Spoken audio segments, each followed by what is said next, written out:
Ya, selamat malam para sadulur, para sahabat. Bingung ya mau bahas apa. Cuman kok kayaknya saya dengar masukan dari para sahabat tentang kondisi kejiwaan. Kita belajar tentang kejiwaan di Quran ini kok rasanya berat banget. Sebelah sini salah sini banyak benturan. Ini salah, itu salah, ini salah, itu salah. Sebenarnya sih simpel aja ya. Sebenarnya Quran ini kan kita belajar Quran ini kan belajar dimensi kejiwaan ya, karena memang mayoritas hampir semua isi Quran itu bercerita tentang jiwa sebenarnya.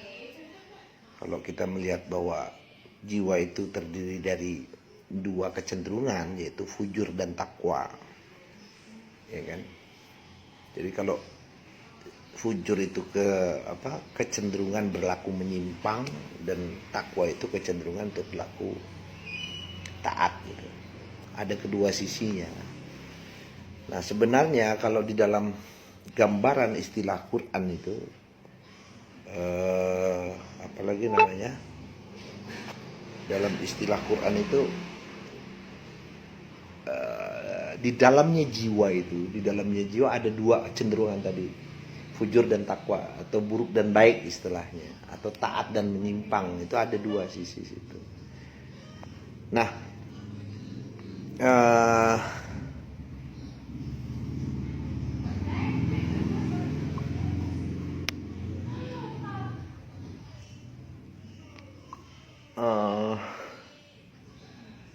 yang hari ini kan yang kita belum kenal itu kan tentang siapa sih sebenarnya jiwa ini, atau siapa sih sebenarnya diri kita ini gitu kan. Yang banyak orang tidak ketahui, tapi memang fungsi ketika seseorang mengenal dirinya, dia akan mengenal Tuhannya. Nah, kembali lagi, kalau kita mengenal Tuhan itu kan bukan mengenal sosok hanya sebatas sosok ya, bukan, tapi adalah sebuah sistem aturan, dimana bukan berarti terus Tuhan itu sama sekali hilang dalam dimensi objek, enggak juga. Kalau Tuhan itu dikatakan subjek, ya katakanlah seperti itu, karena memang tidak bisa dideskripsikan secara hanya satu objek saja, nggak bisa. Terkadang objek apapun bisa dideskripsikan sebagai dia gitu, tapi bukan satu-satunya hanya dia seperti itu gitu.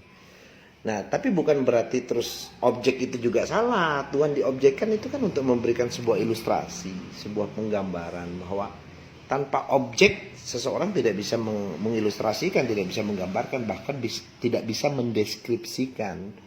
Makanya Tuhan yang begitu besar itu dikerdilkan atau dikecilkan dalam dimensi untuk memberikan sebuah penggambaran. Tapi bukan berarti Tuhan itu kecil gitu kan. Karena Tuhan itu besar. Sebesar apa Tuhan? Nah, itu yang juga tidak bisa dideskripsikan. Kalau bilang Tuhan itu kecil, entitas kehidupan terkecil pun juga bisa terlihat. Itulah gambaran Tuhan. Tapi apakah Tuhan itu maha kecil? Bukan juga, gitu kan. Tapi bisa kita kategorikan antara kecil dan besar, bukan dia. Dialah pemilik dari kecil dan besar itu sendiri. Jadi mau diilustrasikan, mau digambarkan ataupun diobjekkan, Tuhan itu bisa. Karena apa? Karena dia adalah sebuah entitas dari sebuah kehidupan itu sendiri. Nah, berbicara tentang jiwa kan, hari ini juga orang bingung mendeskripsikan jiwa itu seperti apa gitu loh. Dari mana itu jiwa, atau bagaimana jiwa itu bermain, atau siapakah itu jiwa, apa definisi dari jiwa. Itu juga orang kalau ditanya ribet gitu, bingung gitu. Dan kalau kita bisa ngelihat dari penggambaran struktur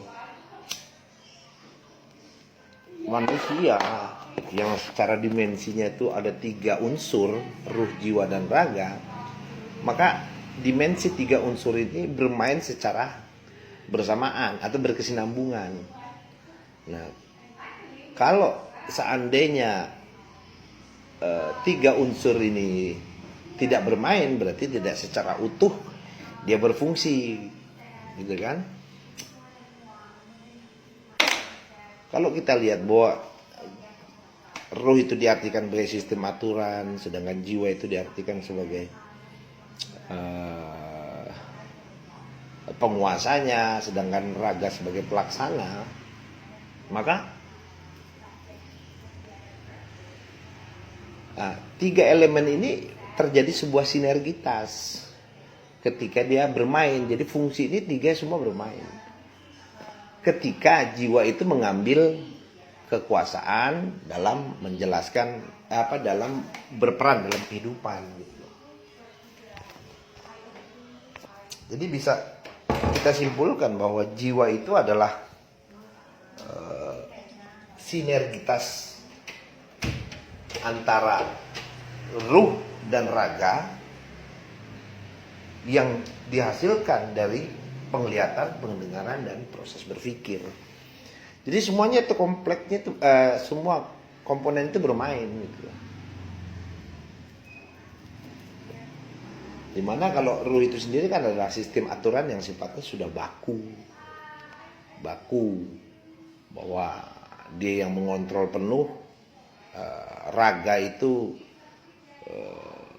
sistem itu sendiri, sedangkan jiwa diberikan kekuasaan untuk mempergunakan si raga itu, gitu kan? Tapi ruh itu punya guidance-nya, ruh itu punya bahwa raga itu tidak boleh begini itu ada, bisa dipelajari dalam ilmu kedokteran. Nanti kita berikan satu penggambaran dalam struktur otak gitu kan, supaya kita bisa mengenal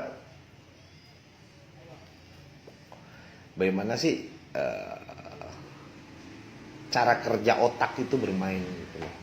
Ya walaupun saya tidak secara expert ya dalam menjelaskan struktur otak itu, tapi paling dia adalah pengetahuan sedikit dari pengalaman kenalan dokter saya tentang neuroscience. Nanti Anda juga boleh cari lah istilah neuroscience dalam mempelajari struktur otak. Nah, kembali lagi bahwa jiwa itu hasil dari sebuah sinergitas ruh dan raga yang didapat dari pendengaran, penglihatan, dan proses berpikir. Sehingga ruh itu mengambil penuh kontrol terhadap raganya. Tapi jiwa tidak pernah bisa mengambil kontrol ruhnya, nggak bisa. Nggak akan pernah bisa. Bagaimana jiwa mengambil kontrol ruhnya? Dia dikontrol sama ruh, iya. Dia diberikan kekuasaan sama ruh, iya. Karena kan jiwa itu hanyalah bagian dari ruh. Sel hanya bagian dari inti selnya kan gitu. Tetap sel itu dilahirkan oleh si inti sel itu sendiri. Yang dimana ruh itu atau inti sel itu berisikan begitu banyak program di dalamnya itu. Program-program yang sifatnya sudah baku atau program-program hukum ketetapan atau sistem aturan yang memang sudah berlaku dalam sebuah entitas kehidupan hari ini. Itu ruh tuh.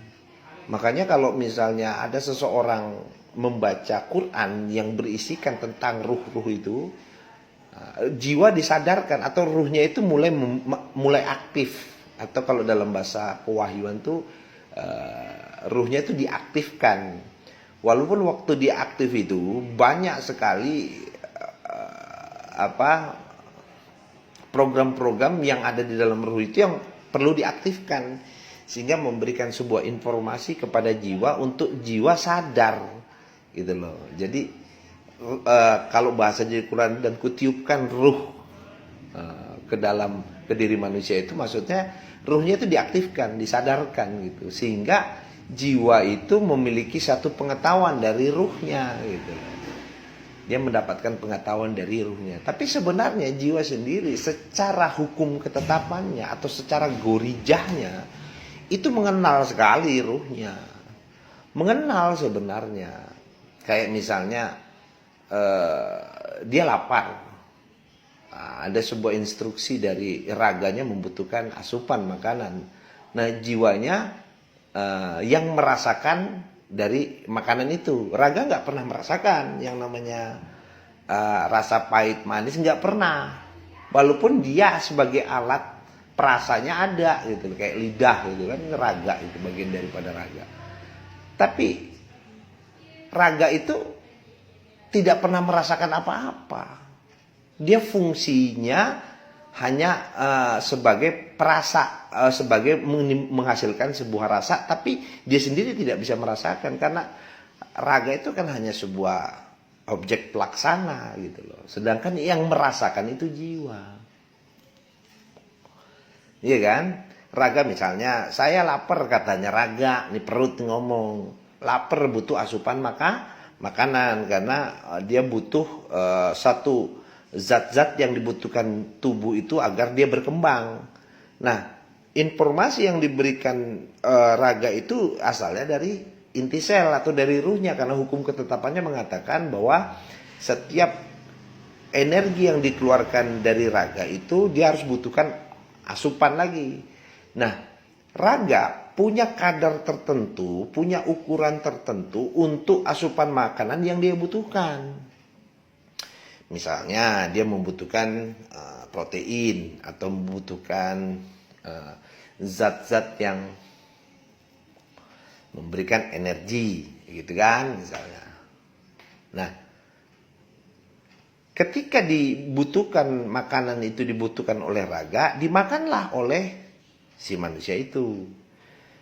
Pada saat dia makan, iya kan, raga nggak ikut campur tuh masalah rasa. Yang merasakan jiwa, kok enak nih, bisa deh, nikmat banget nih. Nah, dimensi jiwa dengan dimensi raga itu berbeda. Jiwa itu tidak punya batasan.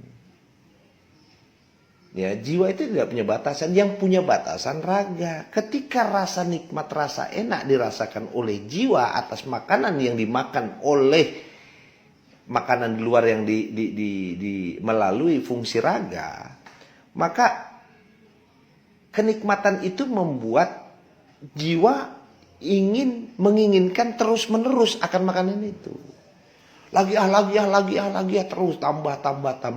Tapi di satu sisi raga tidak punya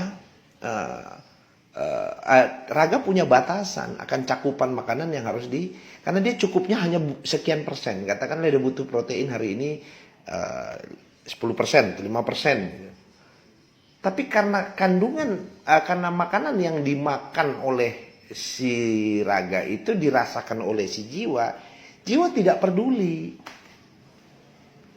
dengan beban berat yang harus dia terima dan berapa kalori atau protein yang dibutuhkan oleh si raga itu hanya sekian persen, sehingga melampaui batas daripada kebutuhan si raga itu sendiri, yang menyebabkan akhirnya terjadinya penumpukan, terjadinya pembengkakan atau kelebihan weight, kelebihan berat atau kelebihan daripada zat-zat yang dibutuhkan oleh raga itu sendiri. Karena kecenderungan jiwa merasakan kenikmatan. Orang kalau nikmat itu maunya terus, nggak mau berhenti.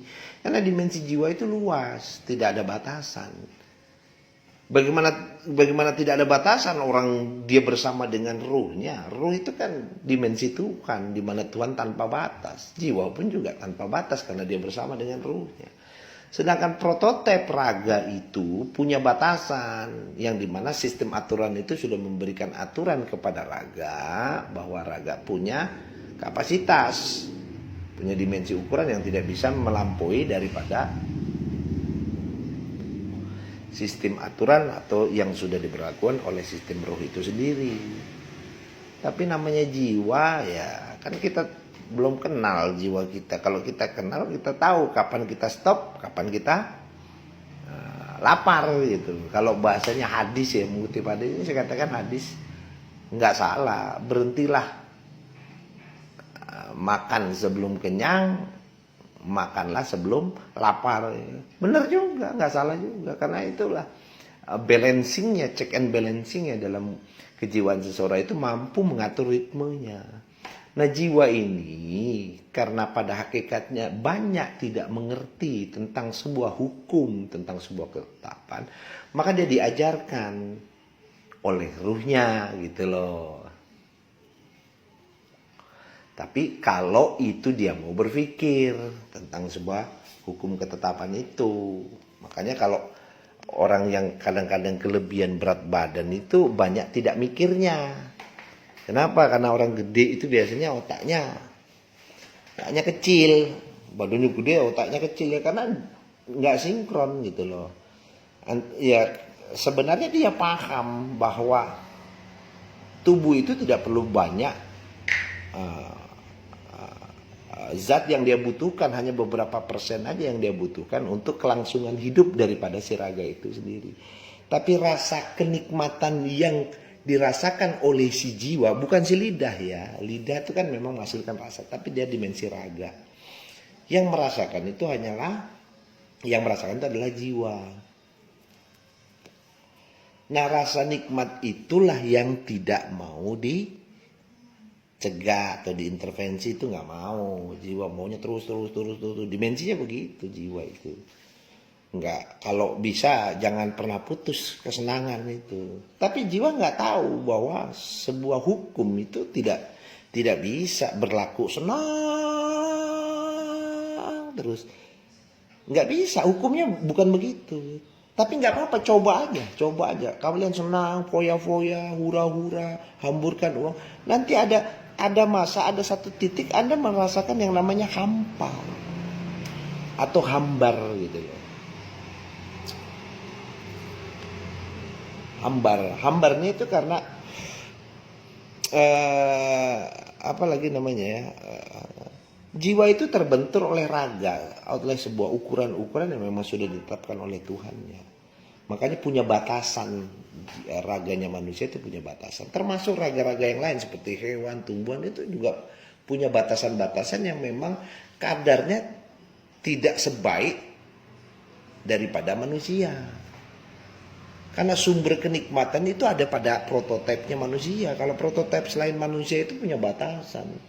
Kayak binatang ya. Binatang itu hampir mungkin semua bisa dikatakan binatang itu cuma punya 2 warna. Dalam penglihatannya dia itu cuma punya 2 warna. Hampir ya, saya nggak katakan semua ya, hampir semua binatang itu hanya punya 2 warna. Ya kan? Itu batasannya. Itu yang tidak bisa dia pungkiri bahwa setiap binatang itu hanya punya 2 warna. Nah, beda dengan manusia, begitu banyak warna, apakah itu bukan satu kenikmatan? Ya kan? Ya nggak usah jauh-jauh loh kalau kita mau ambil contoh. Zaman dulu kita nggak punya TV yang namanya berwarna, adanya hitam putih. Itu menandakan bahwa ada satu batasan dalam batasan dalam fungsi raga itu sendiri. Nanti ketika manusia sudah mampu menemukan tentang komposisi warna, ternyata begitu matanya manusia itu berbeda dengan matanya hewan gitu kan. Kecerdasan otak manusia itu mampu mengembangkan satu teknologi yang memberikan sebuah dampak kelangsungan hidup manusia menjadi lebih baik. Nah, gitu. Nah, inilah yang banyak yang tidak disadari manusia pada hari ini, yang benar-benar tidak mengenal bagaimana sih jiwa itu sebenarnya gitu. Ya karena dia diberikan kekuasaan penuh untuk menguasai raganya, tapi dia sendiri tidak tahu hukumnya, bagaimana sebenarnya hukum itu bermain. Sedangkan dalam diri jiwa itu sendiri, di dalam dimensi jiwa itu memiliki 2 kecenderungan tadi itu, antara fujur sama takwanya, atau baik dan buruknya, istilahnya begitu. Nah, bisa dalam dimensi Quran itu dibuat sebuah penggambaran bahwa dimensi fujur atau menyimpang itu bisa diilustrasikan atau diobjekkan dengan prototip penggambaran manusia-manusia yang pernah ada. Misalnya fujur itu diwakilkan oleh iblis, berarti takwanya siapa? Adam. Ya, kalau misalnya fujurnya itu adalah Fir'aun, berarti takwanya adalah Musa. Kalau misalnya fujurnya itu adalah Namrud, berarti takwanya Ibrahim. Nah, fujurnya si Abu Jahal, takwanya Muhammad. Nah, itu diberikan satu penggambaran, suatu ilustrasi bagaimana perbuatan-perbuatan dan perilaku manusia itu menunjukkan karakter jiwanya. Kecenderungan pada fujurnya atau kecenderungan pada takwanya. Di mana dalam karakter jiwa itu dalam dimensi fujur kan terbangun tuh. Ada namanya egois, ada namanya kikir, ada namanya keji, ada namanya zalim, ada namanya kafir, ada namanya fasik, ada namanya berlaku hal-hal yang menyimpang daripada sebuah hukum gitu loh. Ya kan? Nah, sedangkan takwa itu ya kebalikannya, welas asih, dermawan, terus penyayang. Ya pokoknya oposit daripada fujur itu sendiri. Nah, Al-Quran itu memberikan satu penggambaran objek yang diperlihatkan dalam sebuah kisah atau cerita. Dulu nih ada barangnya loh model fujur ini, ada dulu barangnya model takwa ini. Nah, kamu disuruh mengambil pelajaran di antara kedua itu. Yang pada hakikatnya itu semua dimensi jiwa ada di dalam diri manusia. Gitu loh. Nah, manusia itu dari dulu itu berjalan berdasarkan evolusinya. Ya perkembangan daripada historical perjalanan makhluk itu sendiri. Kalau kita lihat sebelum manusia itu tercipta menjadi prototipe yang sempurna, dulu masih menjadi satu bagian daripada hewan, dunia hewan di dalam alam itu, perilakunya pun sama seperti hewan gitu loh. Jadi tidak mustahil hari ini banyak manusia yang masih perilakunya seperti hewan. Kayak contoh misalnya di dalam dunia sel dulu. Sel itu kan memang kecenderungannya dunia hewan. Hewan itu yang diikutkan, yang diturutkan itu hanyalah bagaimana dia survival untuk bertahan hidup dengan asupan, dengan makanan gitu kan. Untuk bisa bertahan hidup. Nalurinya begitu. Makan itu untuk hidup. Dan ketika dia tidak makan, dia mati. Hanya sebatas itu. Pengetahuan yang dia diberikan itu hanya sebatas itu. Nah, sel-sel itu ketika dia makan, terus membelah menjadi banyak, menjadi bagian yang terbanyak. Akhirnya sumber makanan pada daerah situ yang menyebabkan habis. Maka dia harus menunggu masa berlaku daripada tumbuhan itu akan muncul kembali. Nah, selama penundaan makanan itu yang membuat hewan-hewan kecil itu atau mikroorganisme akan mati karena tidak makan. Karena faktanya dalam hukum ketetapan itu Anda tidak makan ya Anda mati. Kalau Anda ingin bertahan hidup Anda harus makan. Maka tidak lain untuk bisa survive dalam kehidupan alam itu dia harus makan. Karena sumber makanannya tidak ada pada saat itu, masih terbatas, hanya sebatas ganggang. Yang dimakan adalah sesamanya sebagai kanibalisme untuk bertahan hidup. Gitu loh. Nah, akhirnya sampai dengan perjalanan waktunya, ketika manusia itu sudah terbentuk atau makhluk-makhluk itu memiliki bentuknya masing-masing. Ada yang prototipenya manusia, ada yang prototipenya hewan, ada yang prototipenya macam-macam. Ada yang berkaki 2, berkaki 4, berjalan dengan perutnya, itu bermacam-macam tuh. Sehingga dengan masuknya dunia makhluk yang sudah memiliki prototipe dari proses evolusi sejarahnya itu, dari proses evolusi yang membuat bahwa dalam kehidupan ini menjadi sebuah menjadi sebuah kelompok-kelompok makhluk yang memiliki habitat dan teritorialnya masing-masing. Sehingga ada satu makhluk yang punya kecerdasan yang tidak dimiliki oleh makhluk-makhluk lainnya seperti binatang-binatang itu. Walaupun manusia masih disebut binatang.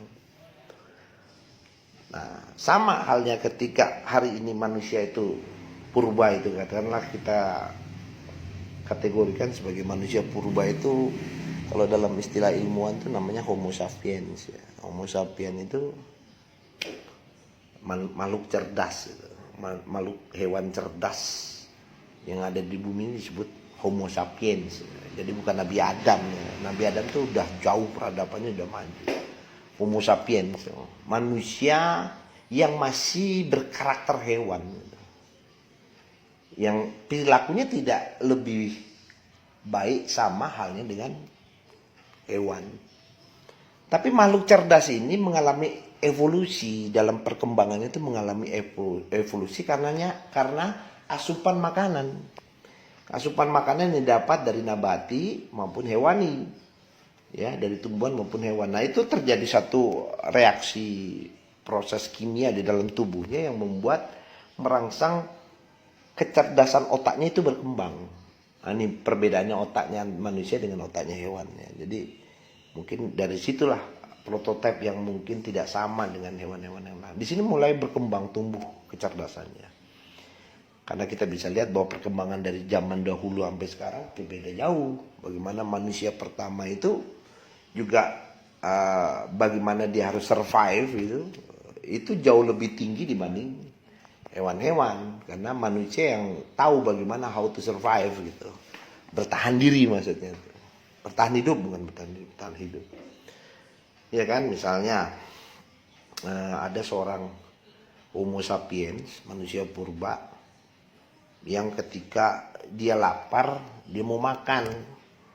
Waktu itu masih tumbuh-tumbuhan yang dia makan, karena dia nggak ngerti.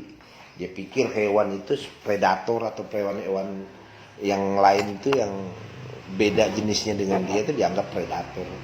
Tapi ada satu manusia Homo sapiens yang ketika dia makan tumbuhan lama-lama bosen gitu loh. Ya, nalurinya dia sebagai manusia ingin mencoba hal-hal sesuatu yang baru, sehingga akhirnya dia mencoba untuk makan makanan hewan itu. Waktu dibunuh itu hewan, entah pakai cara batu kah apa dilempar, saya nggak tahu. Intinya awalnya sangat-sangat primitif gitu. Karena dia belum menemukan benda-benda yang dia pikirkan itu. Nah, ketika dibunuh itu binatang, katakanlah kerbau atau sapi gitu, atau babi gitu, dia bingung cara makannya bagaimana gitu. Akhirnya dia melihat hewan lain memakan dengan digarot-garot gitu, seperti singa memakan mangsanya, digarot-garot juga begitu. Kalau digarot-garot, nggak taunya tubuhnya manusia dengan tubuhnya si hewan berbeda. Mungkin pada saat waktu itu dia bunuh itu si binatang itu, dia bingung cara makannya, kadang dibiarkan dulu sampai 3 hari sampai membusuk gitu. Ya kan, dia lihat binatang lain makan, oh begini kali caranya makan. Tapi kalau itu langsung dimakan. Kalau ini karena dia baru lihat hewannya 3 hari, baru lihat hewan makan itu setelah 3 hari, ini sudah mulai membusuk 3 hari. Caranya makan itu, dia makan itu binatang bersama kelompoknya atau anaknya juga. Waktu dia makan, nggak taunya mati dia. Kenapa? Karena bangkai, banyaknya racun tubuhnya yang membuat tubuh si Homo sapiens itu tidak kuat menahan racun atau bangkai yang ada yang setelah dia makan. Matilah dia. Maka dari kelompok itu yang masih bertahan hidup, dia mengambil sebuah kesimpulan analisa dari kelompoknya yang makan itu mati. Sampai anak cucunya, keturunannya mulai mengambil sebuah kesimpulan atau data-data dari leluhurnya bahwa makan begitu mati. Tapi ketika ada yang mencoba untuk membunuh lagi binatang itu, tidak langsung tidak ditunggu sampai 3 hari, tapi langsung dimakan ya, mentah-mentah. Dan akhirnya dia nggak mati. Tapi mungkin dia bertahan sebulan atau 2 bulan atau berapa bulan baru dia mati. Karena tubuhnya tidak sesuai dengan tubuh hewan itu sendiri. Oh, hewan makan mentah biasa, kalau kita makan mentah mati misalnya. Karena bakteri-bakteri yang terdapat di dalam binatang itu sendiri. Masih digarot juga itu makannya. Sampai nanti itu menjadi catatan-catatan bagi anak cucunya untuk berkembang jauh lebih baik, sehingga menemukan bagaimana caranya membunuh itu dengan tombak, dengan alat-alat gitu lah. Atau akhirnya bagaimana caranya dia menemukan pisau gitu kan. Ini entah pas lagi jalan sekelompok itu Homo sapiens itu jalan, tiba-tiba dia kebeset batu yang tajam di pahanya, terus dagingnya terkoak. Dia berpikir lah ini bisa jadi bahan pisau, dia akhirnya dipotong, dihancurkan lah itu batu untuk diambil yang sisi tajamnya untuk memotong binatang itu. Ketemulah pisau. Lalu diceritakan kepada anak cucunya, mulai berkembang sampai menemukan pisau. Begitupun juga sampai bagaimana akhirnya dia menemukan yang namanya api gitu. Api juga dia temukan itu juga karena satu kondisi, di mana ketika turun hujan, turun es, turun cuaca ekstrim yang membuat tubuh manusia ini tubuh Homo sapiens ini tidak kuat menahan terpaan daripada iklim yang ekstrim gitu, yang membuat tubuhnya belum beradaptasi, sehingga akhirnya matilah Homo sapiens itu yang generasi berikutnya. Nah, ada yang bertahan hidup yang membuat catatan-catatan bahwa wah, berarti kita harus ada sesuatu yang melawan kedinginan ini gitu kan. Nah, tanpa disengaja lagi dia melihat ada satu musim di mana kering, ada jerami-jerami itu saking panasnya dia berlindung di gua, dia melihat tiba-tiba terbakar oleh api, dia kaget. Bagaimana caranya menemukan ini? Gitu. Sampai akhirnya ditemukan yang namanya api. Dan ini prosesnya jutaan tahun lamanya. Sampai akhirnya manusia itu menemukan satu penemuan-penemuan ilmu pengetahuan dari sebuah permasalahan-permasalahan yang ada. Jadi ketika manusia hidup saja itu sudah dipenuhi dengan segala macam permasalahan. Iya kan? Jadi jangan kamu bicara bahwa cuma masalah sama debt collector, masalah sama hutang sama orang, masalah sama ini dan itu masalah. Enggak, kamu jangan cuma bisa mengeluh dengan permasalahan yang kamu hadapi hari ini. Dulu zaman nenek moyangmu Homo sapiens punya masalah yang jauh lebih berat. Sampai dia harus mati, mengorbankan dirinya, bahasanya begitu, untuk menemukan sesuatu hal yang baik bagi kelangsungan hidup, kelanjutan anak cucunya. Dia berani mengorbankan diri. Seperti dia harus makan yang beracun, mati ya, nanti dilanjutkan oleh cucunya, oh ternyata perbaiki begini. Nah, sama hari ini juga hukum ini begitu gitu loh. Jadi manusia itu, kecerdasan manusia itu terbentuk karena sebuah permasalahan. Tanpa ada masalah, manusia tidak akan pernah mengalami satu perkembangan atau kecerdasan dalam proses berpikirnya. Jadi yang lucu hari ini, kenapa orang takut dengan satu permasalahan? Justru permasalahan itulah bagian dari sebuah kehidupan. Karena hukumnya mengatakan bahwa masalah itu punya solusinya. Nah, kenapa hari ini orang punya masalah kok tidak pernah berujung pada suatu solusi? Karena masalah itu bukan diselesaikan atau masalah itu dicari solusinya, bukan. Tapi masalah dihindari atau bahkan lari dari sebuah masalah. Padahal masalah itu hukum ketetapannya punya solusi. Kenapa Anda harus lari dari solusi? Kenapa Anda harus lari dari satu masalah? Wong kamu punya masalah itu fungsinya untuk diselesaikan, fungsinya untuk dicarikan solusi. Lo punya masalah diumpetin, itu bagaimana gitu loh. Itu kan sama saja sebenarnya kamu membunuh dirimu secara perlahan, tapi kamu nggak sadar. Permasalahan itu bagian daripada satu perangai, satu kehidupan. Kehidupan itu tidak bisa dikatakan kehidupan tanpa ada satu masalah. Gitu loh. Mau masalahnya apa, judulnya masalah gitu loh. Ketika Anda dibenturkan dengan sesuatu tidak bisa misalnya merobek makanan tadi di zaman batu tadi, itu masalah gitu loh. Ya kan, kamu cuma punya masalah hutang sama debt collector ya kok pusing. Istilahnya begitu. Atau masalah nggak bisa makan kok pusing. Ya, kalau nggak bisa makannya mati, terus kenapa sih? Emang kalau mati kenapa?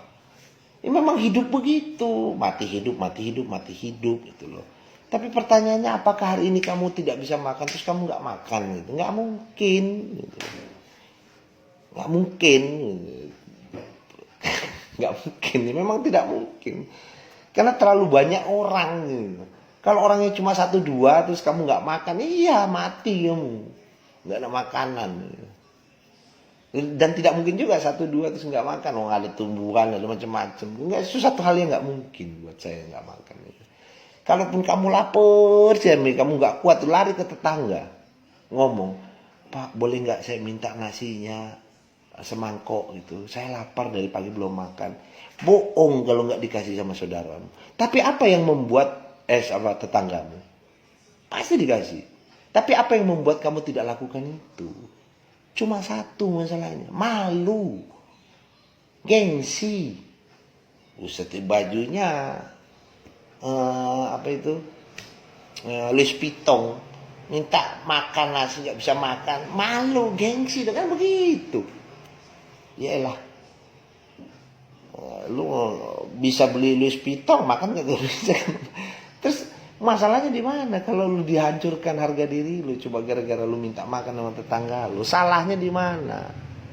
Kalau lu nyolong dari tetangga lu, iya lu salah. Lu minta, masa nggak dikasih? Ya, misalnya dalam satu perumahan atau di satu tetangga ada 150 rumah. Saat hari ini kamu makan di rumahmu yang satu, masih ada 150 tetangga dan masih ada 150 hari kamu bisa bertahan hidup untuk makan. Kenapa kamu gak lakukan? Ya malu bro. Ya kan, ini kan suatu kultur budaya cara pandai yang sudah mendarah daging di setiap kebudayaan atau suatu kelompok yang membuat pride itu naik, harga diri itu naik. Berapa sih lo harganya? Ya elah, gue beli. Ya. Timang harga. Seorang ketika melabelkan dirinya, menghargai dirinya, justru orang itu tidak berharga. Saya kasih tahu. Kalau dia melabelisasikan dirinya, bahwa dirinya berharga, justru sesungguhnya orang itu tidak berharga. Kenapa? Karena dikasih nilai. Yang berharga itu yang tidak punya nilai. Dia tidak pernah memberikan dirinya nilai. Pride nggak perlu, penghargaan diri nggak perlu. Nggak perlu. Tapi dalam kultur budaya ini kan perlu, Bung. Ya terserah kamu, perlu nggak perlu gitu loh. Ada orang menghargai lu, iya alhamdulillah. Nggak menghargai lu, kenapa lu pusing? Iya kan? Nah terus bagaimana supaya kita dihargai? Lu hargai orang, itu aja. Simple kok. Kalau hari ini lu orang tidak mau menghargai, terus kenapa lu pusing? Dia tidak menghargai saya, Bung. Tidak menghargai. Ya capek, Bung, yang gitu-gitu. Iya enggak? Kalau kamu mau dihargai, ya hargai aja orang. Simpel itu kok. Tapi kalau bukan berarti ketika kamu menghargai orang terus orang tidak menghargai kamu, terus kamu jadi marah. Mengapain gitu loh. Iya kan? Ya, otak ini udah terlalu banyak doktrin, terlalu banyak. Doktrin bukan hanya batas agama, bro. Tradisi, budaya, kultur, etika, estetika itu dibangun dalam sebuah kultur budaya. Kalau dalam istilah Quran dinamakan nenek moyang tuh, ikuti ajaran-ajaran nenek moyang. Jadi saya katakan nggak salah, etika, estetika, moral, adab itu nggak salah, nggak salah. Itu kan sebuah kultur budaya, gaya hidup, corak, peradaban. Itu silakan aja.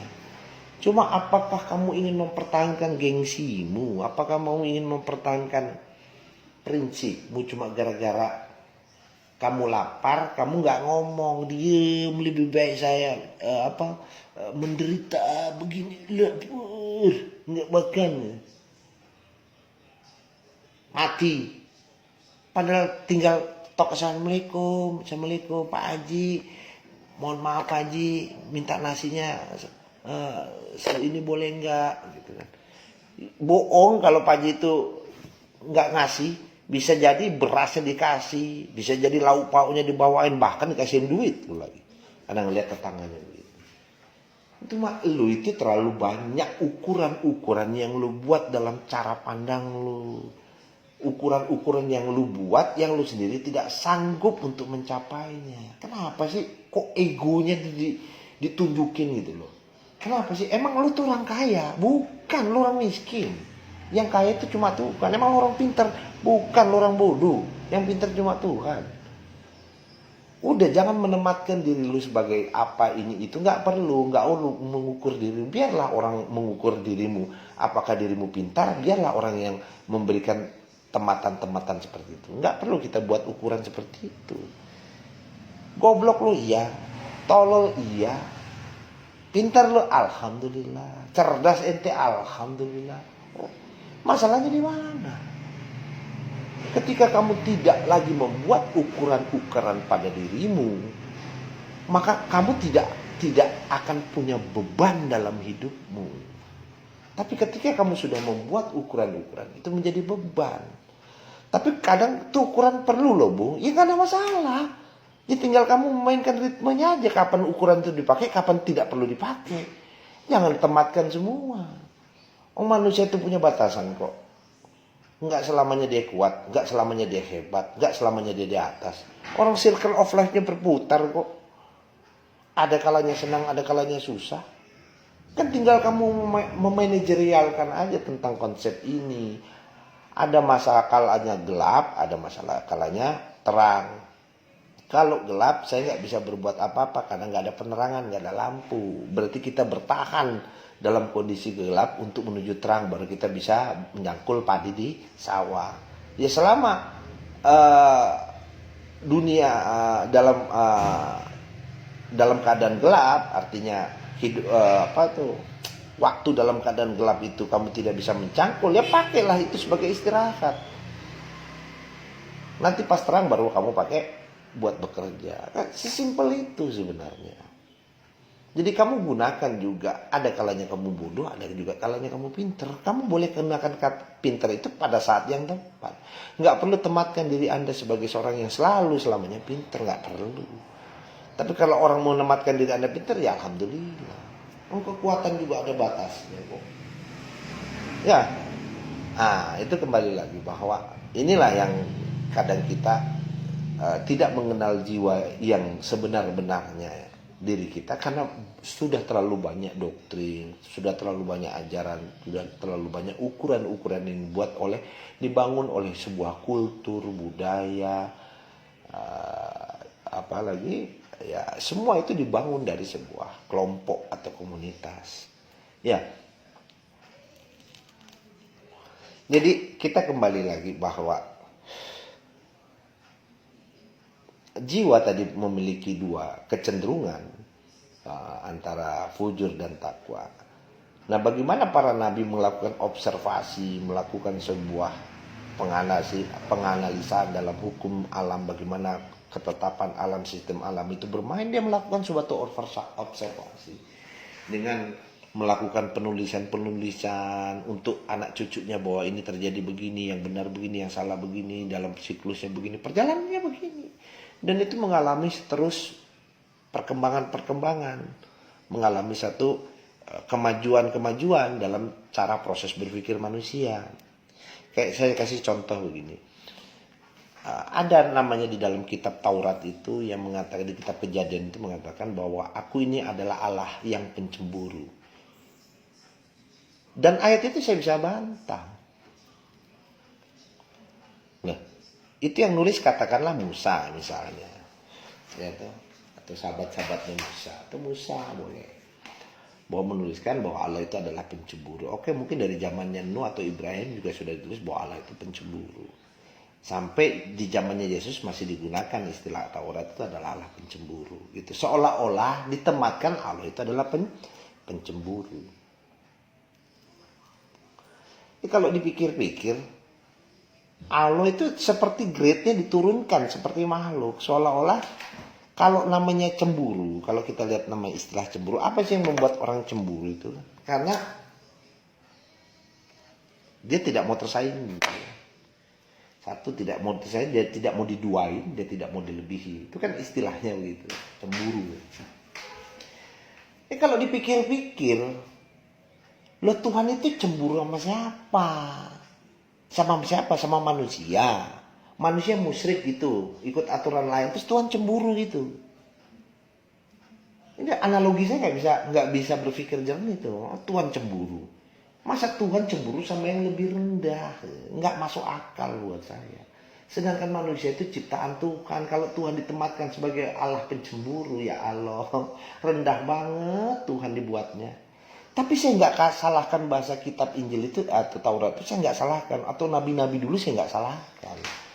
Kenapa? Bahasa itu digunakan adalah bahasa daya kemampuan berpikir di zaman pada saat itu ya segitu-gitunya.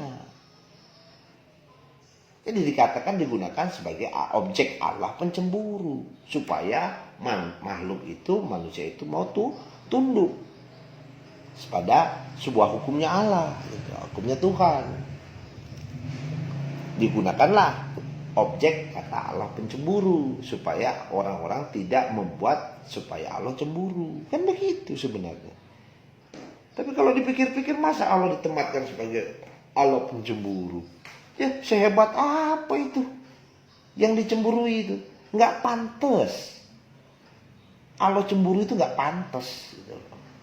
Tapi itu kenyataannya kan di dalam kitab Taurat. Nah ini yang saya katakan bahwa di dalam kitab-kitab itu bisa kita ambil hikmah dan kita ambil pelajaran. Bukan berarti semerta-merta bahwa kata cemburu itu benar adanya, bisa dikategorikan begitu. Nah, jadi bahasa itu yang pintar-pintar kita memilih dan kita menggunakan sesuai dengan daya pikir atau daya jangkau manusia ketika memahami hukumnya Tuhan. Kalau saya hubungkan dengan Quran bahwa lu mau kafir kek, lu mau beriman kek, terserah kata Tuhan. Loh kenapa bisa begitu? Loh sekarang kalau dia lu kafir, apakah Tuhan rugi? Kan enggak. Apakah kamu beriman Tuhan untung? Kan enggak. Terus nilai cemburunya di mana? Gitu ya. Dia aja nggak peduli lu mau kafir mau iman, dia nggak peduli. Karena yang beriman, yang mengabdi bukan dia, kamu yang mengabdi, gitu loh. Kalau Tuhan ditempatkan sebagai Tuhan pencemburu, ya derajat Tuhan jatuh dong. Bukankah dia ini pemilik langit dan bumi? Bukankah dia pemilik segala sesuatunya? Bukankah dia pemilik baik dan buruk? Maka Tuhan itu tidak bisa ditempatkan baik dan juga tidak bisa ditempatkan buruk. Kenapa hari ini orang selalu mengatakan Tuhan itu baik? Tapi kok nggak ada satupun yang pernah mengatakan Tuhan itu buruk? Ya memang Tuhan gak pernah buruk. Itu ada azabnya. Ayo loh. Itu ada azabnya. Bukankah itu buruk? Kalau diobjekkan begitu jatuhnya. Katanya Tuhan itu maha sempurna. Menciptakan dengan sebuah kesempurnaan. Itu ada orang cacat. Berarti Tuhan gak sempurna dong menciptakan manusia itu. Orang dia bisa nyiptain cacat. Itu kan buat azab bagi orang. Berarti Tuhan jahat dong. Nah lagi. Yang lain pala lu. Jadi Tuhan itu tidak bisa ditempatkan seolah-olah seperti itu. Lah kalau bahasa orang dulu mengatakan bahwa Tuhan begini-begini deskripsikan seperti ini, seperti itu, hanya sebatas bagaimana memberikan pengertian kepada umat pada masa itu dengan daya pikirnya, sesuai dengan daya kemampuan cara berpikirnya. Nah, itu yang harus bisa dipahami hari ini, gitu loh. Maka kalau namanya pemilik, baik dan buruk itu punya dia, maka tidak bisa ditempatkan dia baik dia buruk. Karena baik dan buruk itu hanya untuk manusia, untuk hanya makhluk ciptaan. Dia tidak pernah bisa ditempatkan. Iya kan? Ada manis, ada asin. Apakah Tuhan asin? Apa Tuhan manis? Bukan. Nah, dia pemiliknya kok, dia pemilik rasanya. Jadi yang harus kamu tahu bedanya rasa dengan perasaan. Bagaimana itu bingung lagi lo di situ. Ya karena kamu tidak tahu sebenarnya bagaimana sih fungsi otak itu bermain itu. Bagaimana sih check and balancingnya ketika kita menghadapi satu permasalahan dalam kehidupan hari ini. Jangan takut dengan satu permasalahan, Bung. Masalah ini bagian daripada suatu kehidupan, dan hukum ketetapannya mengatakan masalah itu punya solusi karena pasangannya itu. Laki-laki pasangannya perempuan, perempuan pasangannya laki-laki. Nggak bisa laki-laki ketemu laki-laki, walaupun ada yang suka silakan aja, ntar punah dengan sendirinya. Nggak perlu dilawan yang begitu-gitu, kayak Nabi Lut gitu, jadi biarin aja, itu cuma segelintir orang, itu juga ntar hancur dengan sendirinya. Nggak akan bertahan lama yang model begitu gitu loh. Ya karena melawan fitrah. Namanya peradaban itu laki-laki ketemu perempuan, baru muncul peradaban, muncul kesinambungan, muncul keturunan, muncul satu ya perkembangbiakan. Nggak bisa, itu fitrahnya begitu. Jadi nggak usah mencari-cari hal yang tidak fitrah, soal tidak fitrah itu dijadikan dasar untuk kebenaran, terus cari-cari pembenaran. Ngapain begitu tuh? Buang-buang energi. Ya itu pemborosan tuh, pemborosan cara berpikirnya begitu. Kayak punya masalah, bisa nggak lu selesaikan? Nggak bisa. Kalau nggak bisa, kenapa lu mesti dipikirkan gitu loh? Ya kan? Kalau mau diselesaikan, ayo ceritakan, kita selesaikan. Ya kan? Selesaikan bagaimana caranya. Tak sampai titik di mana kamu tidak lagi sanggup mau menyelesaikan, biarkan aja, lepaskan aja. Jangan pernah dipikirkan. Kalau dipikirkan justru merusak dirimu sendiri karena kamu tidak sanggup. Hari ini biarkanlah alam mengambil alih untuk menyelesaikan permasalahanmu yang kamu sendiri sudah tidak sanggup. Artinya tidak sanggup itu memberikan berserah diri, memberikan kesempatan alam untuk mengambil alih permasalahan itu. Ya. Bukan menyerahkan alam itu sama tidak dengan tidak peduli, ya beda tipis tuh, tidak peduli. Antara orang yang berserah diri dengan tidak peduli itu beda tipis. Kalau namanya orang berserah diri, ada satu upaya yang dilakukan sampai titik dasar, titik kemampuan yang dia tidak sanggup baru dilepaskan. Itu bedanya berserah diri. Beda orang yang tidak peduli, ya itu lain ceritanya. Beda. Tidak peduli ya memang tidak ada tujuan untuk menyelesaikan suatu permasalahan. Gitu. Sama dengan hal juga orang menyembunyikan satu permasalahan, itu sama gitu loh. Berarti tidak mau diselesaikan. Karena hukumnya masalah itu punya pasangannya, itu solusi. Semua berpasang-pasangan. Adanya jawaban karena dimulai dengan adanya pertanyaan. Adanya maling, adanya kejahatan, adanya kebaikan, adanya polisi ya karena adanya kejahatan. Tapi dulunya tidak bisa dikatakan kejahatan. Tapi ketika terjadi satu unsur-unsur yang merugikan baru dinamakan satu kejahatan. Nah, kehidupan ini punya dua sisinya, sebuah kesepasangan siklusnya yang selalu bermain silih berganti menjadi satu perangai kehidupan. Nah, kalau hari ini isinya penjahat semua, baik jahat semua, ya rusak. Isinya baik semua, ya juga rusak gitu loh. Nggak bisa, memang harus ada sebuah kesinambungan itu. Polisi itu lahir karena adanya penjahat. Jadi nggak akan pernah lahir yang namanya penjahat tanpa namanya lahirnya polisi kan nggak ada penjahatnya. Nah, kategori penjahat itu karena sudah merugikan, sudah merusakkan, sudah melakukan satu perusakan, maka lahirnya polisi gitu loh. Sama, kebenaran itu tidak akan pernah terlihat tanpa adanya sebuah kesalahan.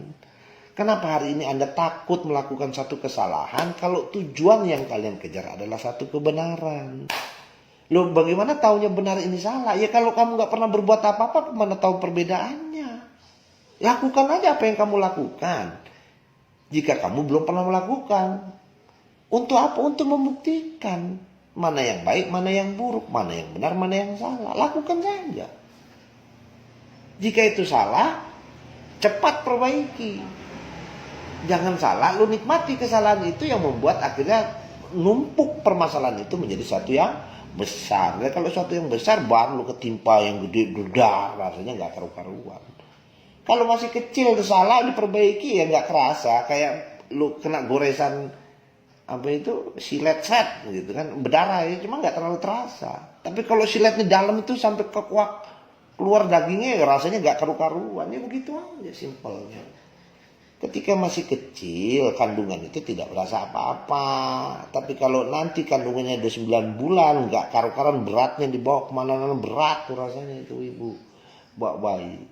Gitu loh. Jadi perumpamaan-perumpamaan di dalam kehidupan kita sekitar ini banyak sekali pelajaran yang kita bisa ambil untuk bisa memahami apa sih kehidupan ini.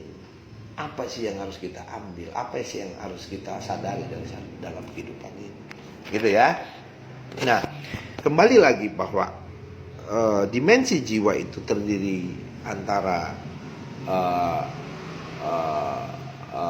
jiwa itu memiliki dua kecenderungan, di mana fujur dan takwa itu sebagai fasilitas untuk terjadinya sebuah kesempurnaan jiwa itu. Tanpa ada kedua sisi itu tidak bisa dikatakan sempurna. Namanya sempurna tuh punya dua tangan, kiri dan kanan. Kalau kanan doang nggak sempurna namanya. Itu loh. Jadi jangan egois gitu loh. Manusia tuh jangan egois. Maunya senang, damai, nggak bisa. Hukum kesepasangannya dua. Kamu bisa dapatkan kesenangan, kamu bisa dapatkan keindahan, kamu bisa dapat kemudahan, itu selalu ada opositnya. Kamu bisa dapatkan kemudahan karena sudah dilalui kesulitannya. Kamu bisa dapat kesenangan karena sudah dilalui kesengsaraannya. Kebahagiaan, kesenangan itu bisa kamu dapatkan ketika kesengsaraan itu sudah mampu kamu lewati. Nanti ketika kesenangan itu kamu lewati, maka kamu punya masa berlaku kesenangan itu. Kalau kita ambil konsep 12 jam kesenangan, 12 jam kesengsaraan dalam dimensi waktu satu hari, kita bagi aja 12 jam, susah 12 jam, senang. Berarti punya siklus yang akan menjadikan silih berganti permainan senang dan susah itu berlaku. Maka ketika dimulai dengan susah, dengan 12 jam kamu jalani dengan penuh kesabaran. Ya mau tidak mau, suka dan tidak suka, kamu dipaksa untuk menjalani kesusahan itu. Dalam masa 12 jam itu kamu mampu melewati kesusahan itu, maka akan berganti yang namanya kesenangan. Nah, kesenangan punya 12 masa berlaku, 12 jam juga masa berlaku kesenangan, sampai masa kesulitan itu datang atau kesusahan itu datang. Itu kan? Cuman permasalahannya di sini yang Anda tidak kenal dengan jiwa Anda. Ketika kesenangan itu punya masa berlaku 12 jam, kamu foya-foya, kamu berlebih-lebihkan, kamu melakukan pemborosan dengan kesenangan itu yang harusnya kamu habiskan dalam 12 jam, kamu hancurkan atau kamu selesaikan atau kamu tunaikan kesenangan itu cuma sampai 3 jam. Jadi masih ada 9 jam kesenangan itu sudah dipangkas.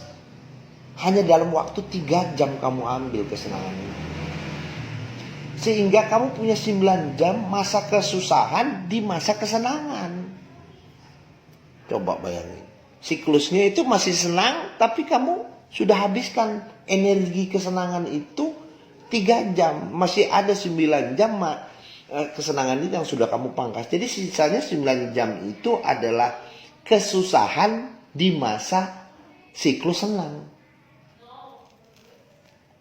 Sampai akhirnya datang masa kesusahan itu.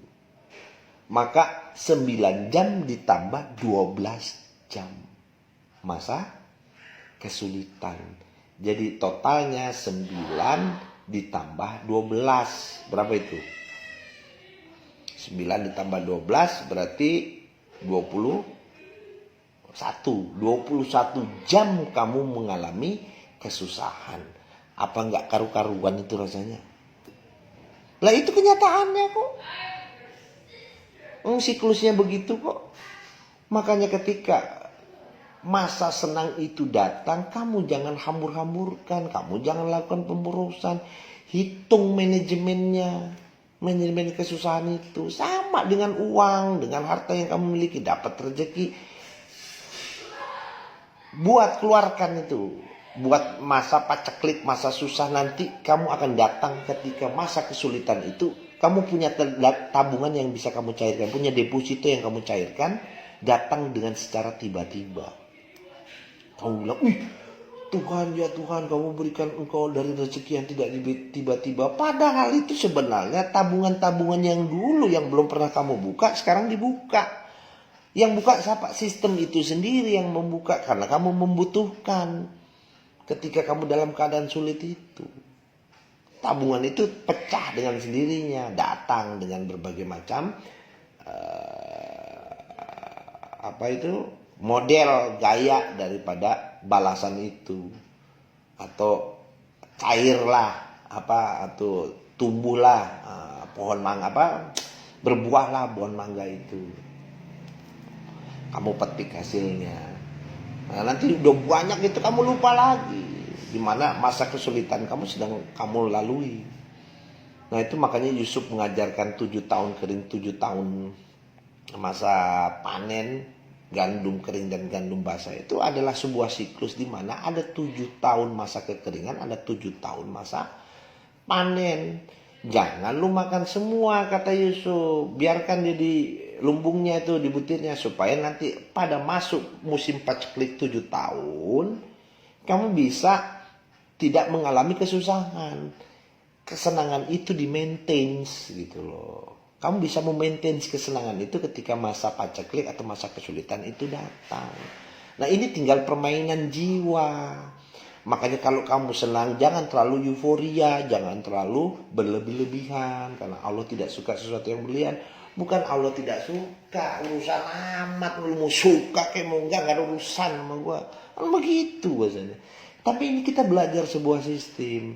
Maksudnya Allah nggak suka, sistem itu tidak mengajarkan untuk kamu berlebih-lebihan yang menyebabkan ketika masuk fase pacekliknya itu yang membuat kamu bertambah susah. Gitu loh. Ini yang kita harus pahami dalam sebuah siklus kehidupan hari ini. Bagaimana memainkan peran kita dalam kehidupan ini, bagaimana memainkan sistem di dalam tubuh kita sendiri, bagaimana memainkan ritmenya. Nah coba bayangkan hari ini ketika bangsa ini ngerti bagaimana memainkan sistem perekonomian, sistem perpolitikan, sistem bertata negaranya, bagaimana memainkan siklusnya. Coba bayangkan. Kalau dia ngerti sistemnya ini ya buset, negara yang gak akan pernah mengalami kehancuran ya cuma bangsa ini. Kalau dia tahu rumusnya tuh gak perlu ngutang. Oh, bangsa luar negeri ngapain mau ngutang-ngutang? Gerakkan aja masanya. Ya, bagaimana terjadinya, mainkan aja perannya Tuhan tentang 59 ayat 7 misalnya. Perputaran uang itu dimainkan, yang kaya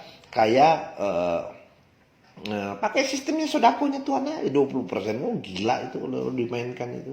Nggak perlu ada namanya pajak ini, pajak itu, pajak ini, nggak perlu. Semua yang berpenghasilan 20% aja. Kelar urusan negara ini gitu. Nggak perlu minjem-minjem hutang. Swadaya masyarakat dikembangkan, ekonomi kerakyatan ditingkatkan, memberikan subsidi kepada rakyat. Oh kasih pinjaman ke orang kaya. Kasih pinjam itu ke rakyat. Nih kalau saya buat analogi, misalnya misalnya negara memberikan pinjaman kepada kredit, atau bank memberikan kredit kepada pengusaha 1 miliar digelontorkan, kita itu yang sederhana 1 miliar, maka cuma 2 pengusaha yang diberikan kucuran kredit, yaitu 500 juta karena pengusaha kan gede-gede yang diminta gitu kan. 1 miliar cuma 2 orang, 500 juta cuma 2. Sedangkan bandingkan dengan ketika bank memberikan kredit kepada rakyat kecil, yang dimana rakyat kecil itu diberikan pinjaman 10 juta. Kalau ada 1 miliar, jadi ada berapa tuh? Ada 100. Nah kita buat probabilitas gitu loh. Kalau probabilitasnya misalnya diberikan kepada orang kaya atau pengusaha itu 500 juta. ketika terjadi kredit macet atau terjadi kesalahan manajemen dalam satu perusahaan itu yang membuat perusahaan itu bangkrut, hancur, maka kekuatannya hanya cuma satu bank itu, yaitu si yang perusahaan satu lagi itu yang masih megang 500 juta. Bayangkan ketimpangannya begitu tinggi di situ. Hanya dua yang diberikan kredit, yang 500. Satu hancur, cuma satu jangkauannya di situ. Sedangkan bunganya berapa? Coba bayangkan ketika kamu berikan kredit itu ke rakyat yang notabene besarnya cuma 10 juta. Ada 100 orang yang diberikan pinjaman. Buat probabilitas dari 100 itu, kira-kira yang hancur berapa dalam usaha itu dibandingkan dengan pengusaha dengan apa sih istilahnya, eksekutif dengan pedagang kaki lima. Coba lu bayangkan, ada 100 sama 2, satu hancur cuma satu pegangannya, dan itu bunganya pun terbatas. Kalau bayangkan dengan 100 juta, nilai probabilitas yang hancur berapa? Katakan 40% yang hancur, masih ada 60% pedagang yang kuat untuk menutupi yang 40% ketika itu hancur. Logika berpikirnya itu yang saya nggak masuk akal gitu loh. Tapi pada hakikat, apakah orang perbankan ini tidak mengerti? Paham, bahkan lebih paham dari saya. Apa orang perbankan tidak paham dengan sistem ekonomi? Jauh lebih paham. Tapi apa yang membuat mereka begitu mengambil pilihan pengusaha? Karena gitu loh.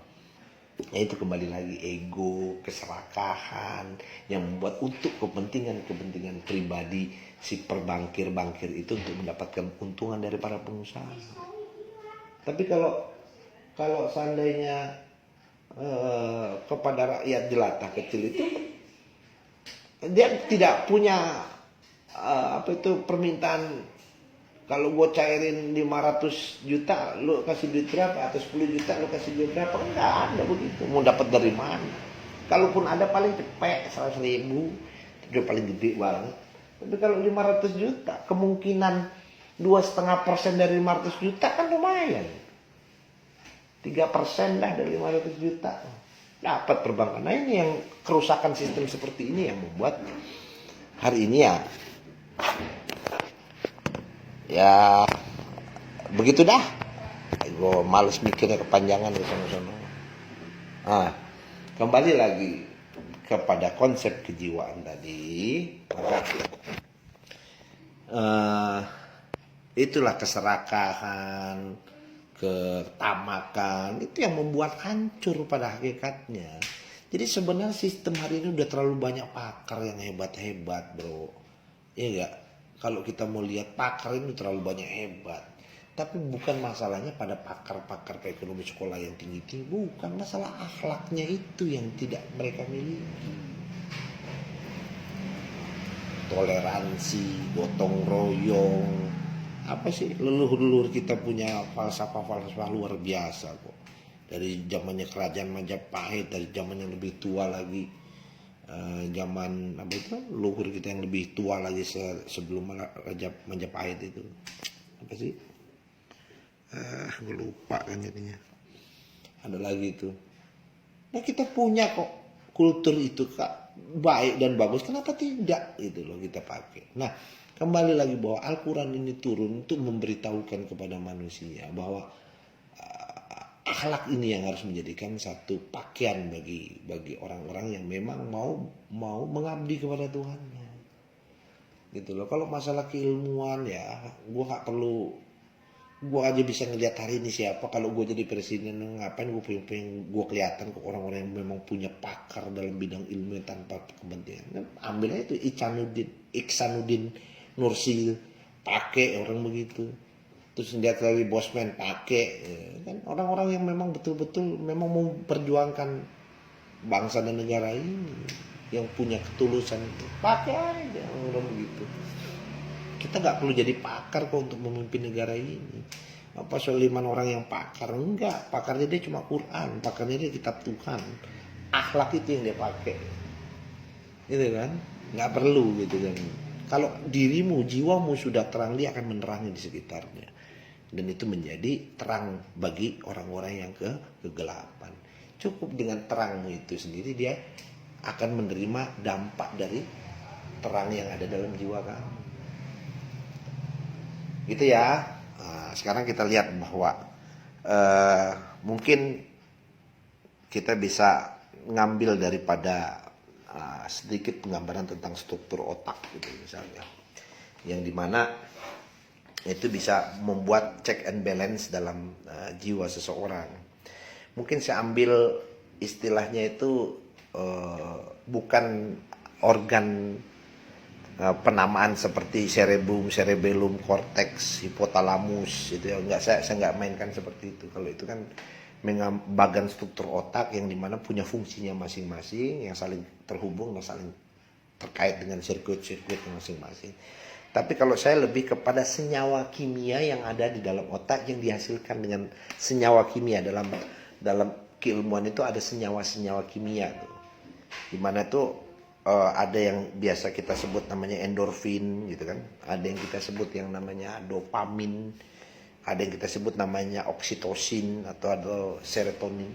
Ini adalah sebuah senyawa kimia yang dihasilkan oleh otak, yang nanti akan mempengaruhi daripada kejiwaan seseorang gitu loh. Nah ini buat check and balance gitu loh. Kayak misalnya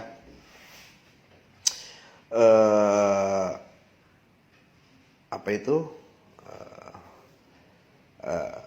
ada namanya senyawa di dalam otak itu yang menghasilkan sebuah kesenangan.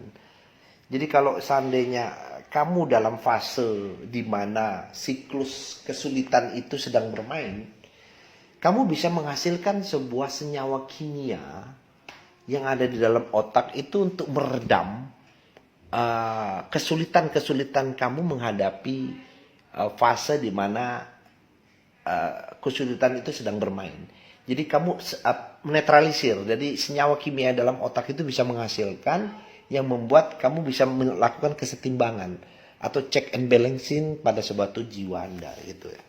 Misalnya gini, di dalam otak manusia itu ada sebuah empat unsur senyawa kimia yang bisa menghasilkan sebuah kesenangan. Hati manusia, jiwa seseorang itu menjadi merasa senang gitu. Nah, itu karena dia berhubungan dengan senyawa kimia, berarti ada hubung kaitnya dengan olah tubuh dengan olah jiwa gitu. Nah, ini check and balance-nya itu kamu harus pahami. Misalnya senyawa kimia itu yang kamu dapatkan dari dopamin. Nah, dopamin itu nanti saya nggak jelaskan ya, tapi ini adalah unsur persenyawaan yang mampu menghasilkan rasa senang gitu. Perasaan senang. Perasaan senang itu kan dimensi jiwa kan sebenarnya. Karena yang merasakan adalah jiwa. Kullu nafsin zaiqatul maut. Dimana orang yang mati merasakan proses kematian. Jadi hanya merasakan. Jadi jiwa itulah yang merasakan prosesnya. Nah, dimana dimensi rasa seperti raga memakan sesuatu, yang merasakan adalah jiwanya, bukan raganya. Raga nggak pernah merasakan. Itu dia hanya alat fungsi untuk atas perintah daripada jiwanya. Nah, misalnya dopamin. Nah, senyawa ini bisa kamu dapatkan ketika masa kesulitan itu datang gitu ya. Siklusnya kan hari ini juga Anda kan tidak pernah tahu kapan masa kesulitan itu datang dan masa masa kesenangan itu datang. Yang kamu tidak tahu itu kan perbedaannya di mana. Tapi kecenderungan banyak hari ini karena kondisi kita hari ini dalam sistem memaksa lebih banyak terlihat kesulitannya, maka kita, kecuali kalau kamu di Khalifa, kalau Khalifa kamu nggak ada merasakan kesulitan, walaupun kesulitannya ada, cuma lebih kesulitannya tidak berbeda lah, perbedaan grade-nya antara si miskin dengan si kaya, masalah grade kesusahannya atau kesulitannya. Setiap kaya ataupun miskin punya grade kesulitannya masing-masing atau permasalahannya masing-masing.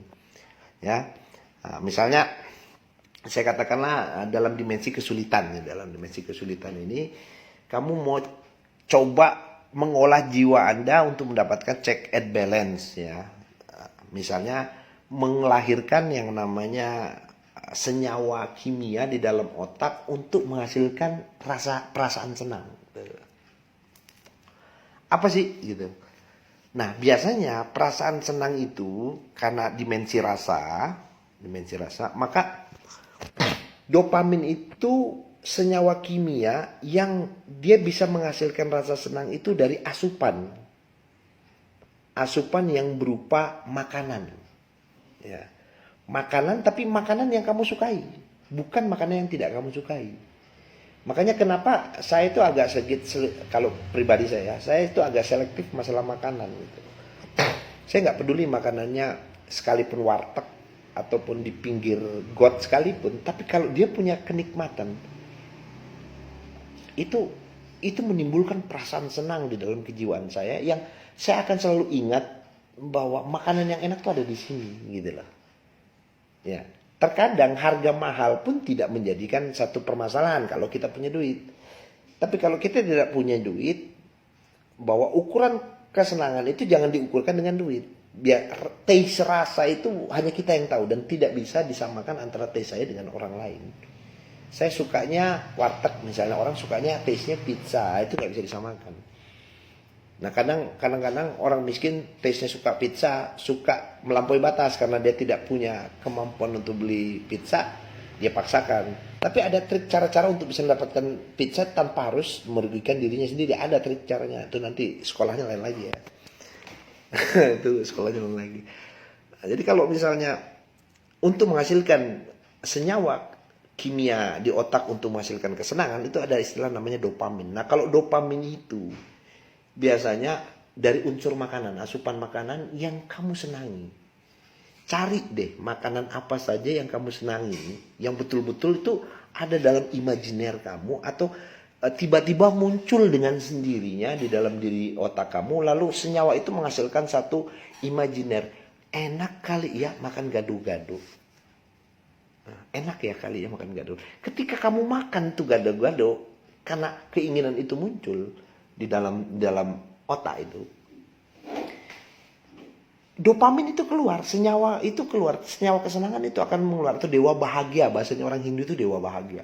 Dewa bahagianya itu keluar, muncul keluar itu karena makanan yang kamu senangi. Nggak harus mahal kok, nggak harus mahal. Kamu bisa downgrade kok untuk mencari sesuai dengan kemampuan kamu, keuangan Anda sendiri. Nah itu dopamin tuh, makanan enak gitu ya. Jadi masalah ukuran. Nah terkadang kenapa sih ternyata di dalam kepala manusia itu menyimpan memori-memori yang dimana apa yang kamu sukai itu dia akan memberikan instruksi. Nah, sampai terkadang bahwa tubuh manusia itu juga membutuhkan satu zat-zat ada apa yang ada di dalam makanan itu. Gitu loh, apa yang ada di dalam makanan itu. Kayak misalnya begini, ada seseorang seseorang itu butuh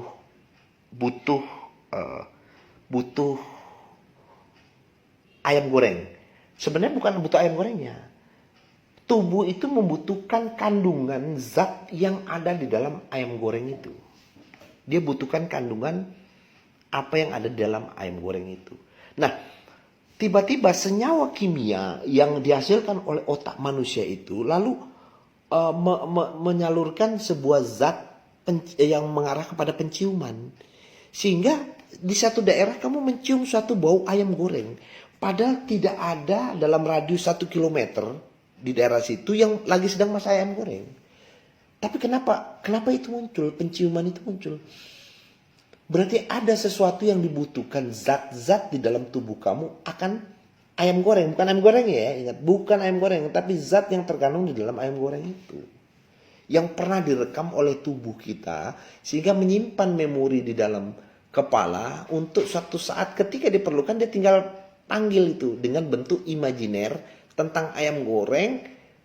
Sehingga penciuman itu seperti tercium bau ayam goreng. Kok bau ayam goreng ya? Aduh, jadi kepengen ayam goreng. Nah itu sebenarnya tubuh sedang membutuhkan itu. Nah sama untuk menghasilkan dopamin itu, ketika makanan-makanan enak kamu tunaikan, maka senyawa kimia kesenangan itu akan muncul. Sehingga ketika kamu dalam keadaan masalah, biasanya kalau banyak pikiran masalah itu, cari makanan. Biasanya nih, kalau umumnya ya, coklat itu punya kandungan di mana dia mengembalikan mood seseorang. Karena zat-zat di dalam coklat itu mampu memberikan dampak kebahagiaan pada dimensi penjiwaannya. Walaupun tubuhnya yang memakannya, tapi yang merasakan adalah jiwanya. Itu kan di proses kimia di dalam tubuh manusia. Sehingga coklat itu, kenapa orang makan coklat itu kayaknya senang bawaannya. Nah, itu ada sebuah senyawa kimia yang bernama dopamin yang dihasilkan dalam otak manusia. Itu yang pertama dari dopamin. Yang kedua, dopamin itu, perasaan senang itu bisa muncul juga ketika Anda membutuhkan satu istirahat yang cukup. Karena tubuh mau mengembalikan satu bentuk kestabilan sel-selnya yang terus bekerja untuk diberikan kesempatan untuk diistirahatkan gitu loh. Jadi fungsi-fungsi kerja daripada tubuh ini yang kalau kita sedang berpikir keras itu daya juangnya, daya kerjanya prototipe ini jauh lebih besar dibanding orang yang sedang tidak berpikir gitu. Kayak misalnya orang sedang bermeditasi, itu kan antara sadar dan tidak sama sebenarnya. Memberikan kesempatan untuk tidak melakukan satu pekerjaan yang lebih berat atau 2 kali lipat, bahkan beberapa kali lipat dari dia tidur. Nah, tidur itu juga memberikan efek dampak di mana kamu memberikan kesempatan tubuh-tubuhmu untuk punya istirahat. Ya, istirahat, dia segar lagi, itu perasaan senang lebih banyak. Jadi semakin banyak sel-sel yang diperbaharui karena dia tidak bekerja, mengalami, bahasanya bukan tidak bekerja, tapi lebih pekerjaannya tidak lebih berat daripada ketika dia sadar gitu, atau sedang tidak tidur gitu. Nah, tidur yang cukup itu memberikan dampak di mana senyawa kimia berupa dopamin itu menghasilkan kesenangan itu muncul. Tuh. Jadi kalau Anda lakukan makan enak, tidur cukup, ya ditambah satu lagi. Nah, sebelum tidur Anda mandi air hangat, mandi air hangat. Ya, hangat-hangat kuku ya, bukan panas, hangat-hangat kuku. Pada saat Anda lelah, Anda kuku, Anda tidur cukup. Sebelum Anda tidur, Anda makan makanan yang enak, Anda tidur cukup. Bohong kalau Anda bangun nggak seger. Bangun, lakukan itu. Dopamin itu menghasilkan itu. Nah, itu sel-sel yang menghasilkan sebuah senyawa kesenangan, senyawa. Nah, ada lagi di mana, nah itu nanti kadar dopamin tuh beda ya. Nanti akan Anda bedakan mana kesenangan yang bersifat dopamin, ada kesenangan yang bersifat endorfin, ada kesenangan yang bersifat oksitosin atau kesenangan yang berupa serotonin.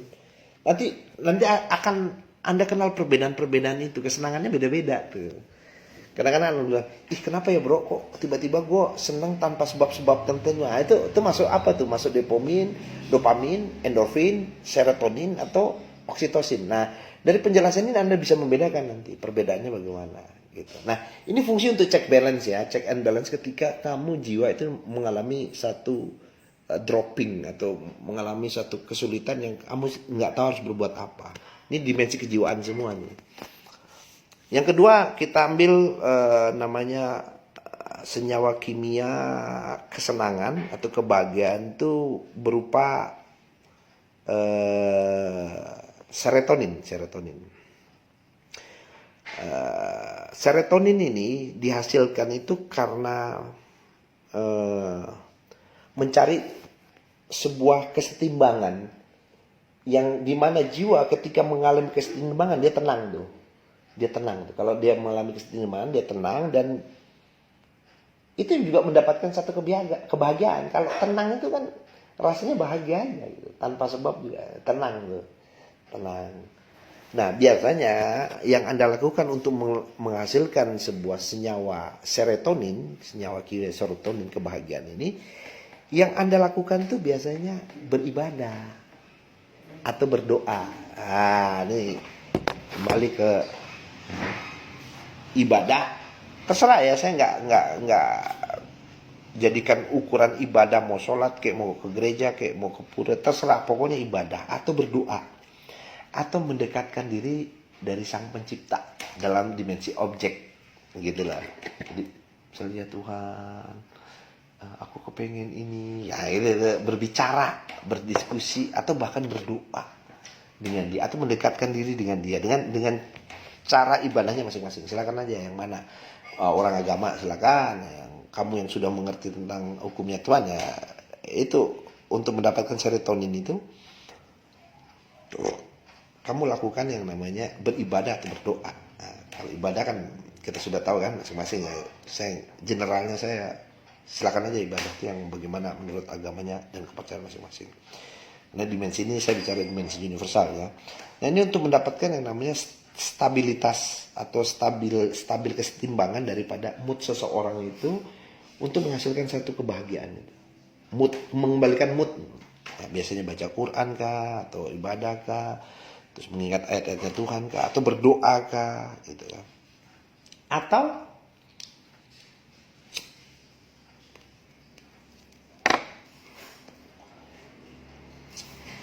Anda olahraga apa, bukan olahraga begini, apa Anda berjemur pada sinar matahari, nggak perlu lama-lama untuk mendapatkan zat kandungan yang dihasilkan dari matahari itu. Umumnya kalau pagi itu namanya vitamin D. Jadi vitamin D ini ada dibutuhkan di dalam otak, itu juga bisa menghasilkan yang namanya kesenangan.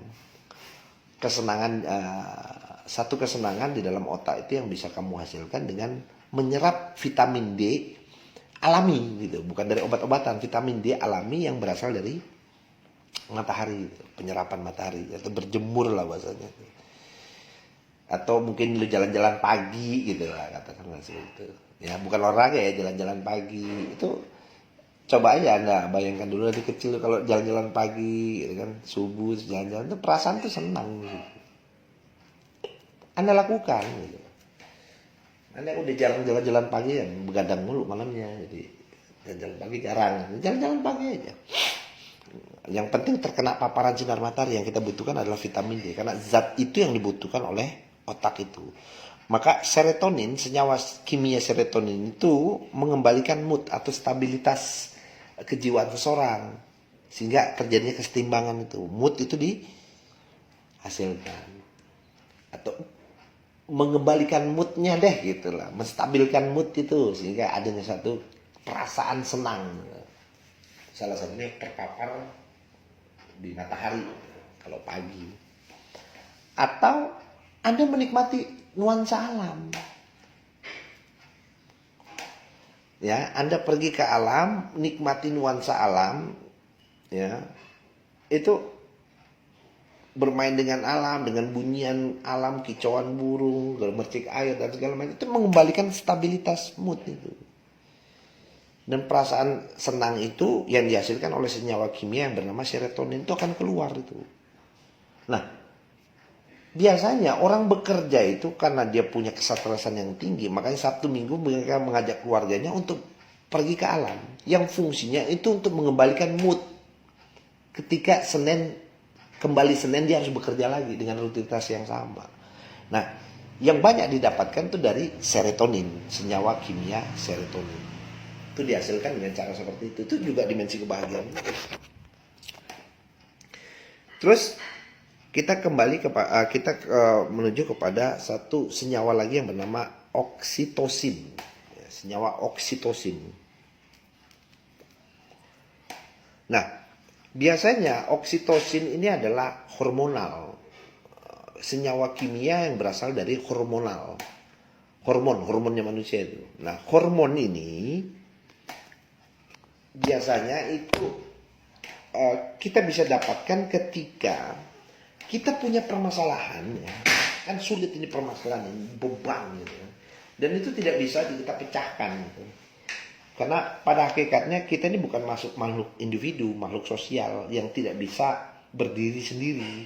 Maka berbagi, bersosial itu adalah jalan di mana mereka untuk mendapatkan satu hormon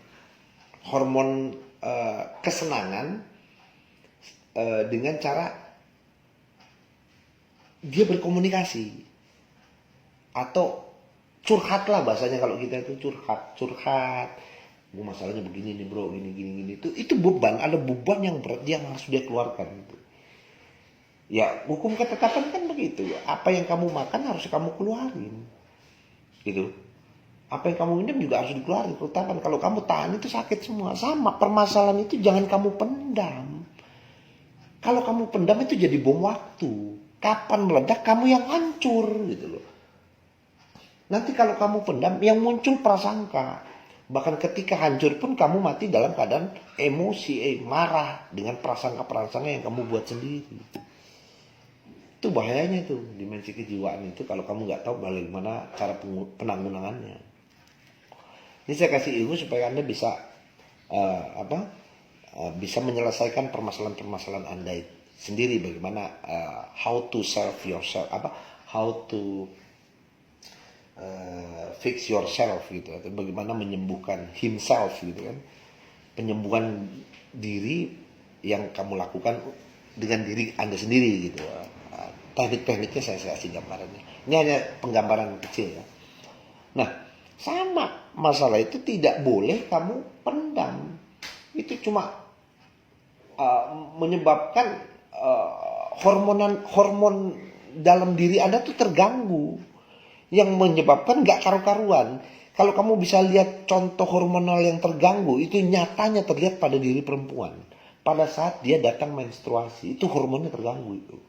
Dan kalau terganggu, biasanya itu dia sendiri tidak under control. Dia tidak bisa mengontrol apa yang terjadi pada dirinya karena hormonnya gak karu-karuan. Ya, yang seperti itu penanggulangannya sebenarnya hormon itu hanya dibutuhkan dengan curhatan, berbagi cerita. Yuk kita berbagi cerita tentang apa saja, pengalaman hidup kah, masa kecil kah, tentang ini kah. Makanya kenapa saya layangkan pertemuan-pertemuan dengan para beriman itu untuk saling berbagi tentang permasalahan-permasalahan. Itu untuk menimbulkan yang namanya, salah satunya adalah hormon senyawa oksitosin. Gitu. Itu fungsinya bagaimana mengembalikan hormon itu kembali dalam keadaan stabil. Itu yang pertama. Yang kedua, itu bisa dihasilkan dengan yang namanya kedekatan fisik gitu loh. Atau kalau dalam percintaan atau orang dalam keluarga itu adanya sentuhan-sentuhan secara fisik gitu. Itu oksitosin mampu keluarkan tuh. Misalnya Anda bermain dengan anak, ya. Anda bermain dengan istri, ya bermain dengan istri ya lu tahu sendiri kan ya. Sentuhan-sentuhan fisik itu memberikan satu kebahagiaan, dimensi kebahagiaan yang punya dimensinya sendiri. Beda dengan dopamin, beda juga dengan serotonin, itu oksitosin tuh. Ya sentuhan-sentuhan fisik, bermain dengan anak, bermain dengan istri, bermain dengan keluarga, bermain dengan teman. Adanya sebuah kontak fisik gitu loh. Ya entah bersentuhan secara fisiklinya atau sentuhan secara verbalnya, ya apapun itu, ya kan, berbagi ceritanya itu menghasilkan yang namanya senyawa kebahagiaan oksitosin tuh, di dalam kepala itu. Terus ada lagi oksitosin ini yang bisa kamu lakukan ketika Anda berbuat baik kepada siapa saja. Jadi sama manusia atau hewan atau tumbuhan, sama siapa saja, sama makhluk siapa saja kamu berbuat kebaikan. Atau bahasanya gini deh, kalau yang umum saya ajarkan itu, coba deh lu kalau lagi puyeng-puyeng nggak karu-karuan rasanya, lu ambil ini deh, ambil duit 15.000, 20.000, beli nasi padang yang enggak mahal, yang enak, yang nikmat rasanya, lu kasih orang yang susah lu cari. Kalau lu lakukan itu, coba rasakan ketika Anda memberikan sedekah itu kepada orang yang nggak mampu itu, apa yang Anda rasakan dalam jiwa Anda itu? Adanya satu perasaan tenang, senang, bahagia. Itu yang Anda rasakan. Itu yang namanya oksitosin. Nah, ketika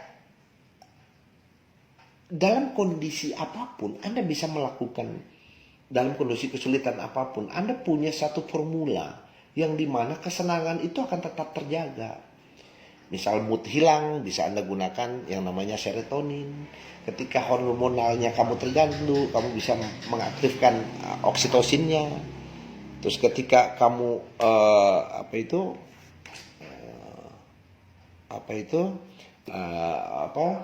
daya-daya ingatmu itu lupa, membuat kamu stres karena kok kepala gue banyak lupa, itu kamu bisa menghasilkan dengan yang namanya senyawa dopamin itu. Nah, dengan makan enak tadi, ya kan? Nah, yang terakhir itu ada yang namanya endorfin. Nah, ini senyawa yang paling dahsyat, ini namanya endorfin. Kenapa saya katakan dahsyat? Karena endorfin ini senyawa yang paling kuat di antara tiga itu.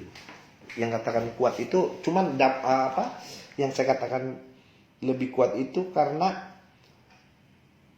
cairan ini mampu memperbaiki sel-sel yang rusak, gitu loh. Jadi ketika orang sakit, kalau endorfinnya keluar itu daya sembuhnya jauh lebih kuat.